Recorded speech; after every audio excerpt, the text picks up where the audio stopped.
யோசுவாவின் புஸ்தகம் 3வது அதிகாரம் 7வது வசனம். கர்த்தர் யோசுவாவை நோக்கி, நான் மோசையோடு இருந்தது போல உன்னோடும் இருக்கிறேன் என்பதை இஸ்ரவேலர் எல்லாரும் அறியும்படிக்கு இன்று அவர்கள் கண்களுக்கு முன்பாக உன்னை மேன்மைப்படுத்துவேன். மோசே மரித்த பிற்பாடு இஸ்ரவேல் ஜனங்களை நடத்துகிற பொறுப்பு யோசுவாவுக்கு வருகிறது. யோர்தான் என்கிற ஒரு நதியை கடந்து பிரயாணம் பண்ண வேண்டிய சூழ்நிலை.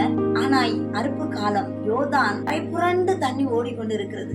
அதை கடக்கவே முடியாது. அருமையான ஆலோசனை கர்த்தர் கொடுக்கிறார். ஆசாரியர்கள் உடன்படிக்கை பெட்டியை சுமந்து யோர்தான்ல கால்களை வைக்கும் பொழுது யோர்தானின் தண்ணீர் ஓடாமல் குவியலாக நிற்கும் என்று சொல்லுகிறார். இந்த வார்த்தைக்கு யோசுவா கீழ்ப்படிந்து ஜனங்களை அதன்படி நடத்துகிறார். உடன்படிக்கை பெட்டியை சுமந்து யோர்தான்ல கால்களை வச்சாங்க. யோர்தானின் நதி தண்ணீர் ஓடாமல் குவியலாக நின்றது. ஹல்லேலூயா. ஜனங்கள் எல்லாரும் அதை கடந்து போனார்கள். யோர்தான போல காட்சி அளிக்கிற அந்த இடத்துல நீங்க போகும் போதுதான் கர்த்தர் உங்கள் நிமித்தமா அநேக அற்புதங்கள் செய்வார். யோசுவாவை ஜனங்களுக்கு முன்பதாக கர்த்தர் மேன்மைப்படுத்தினாரோ அதே போல மேன்மைப்படுத்துவார்.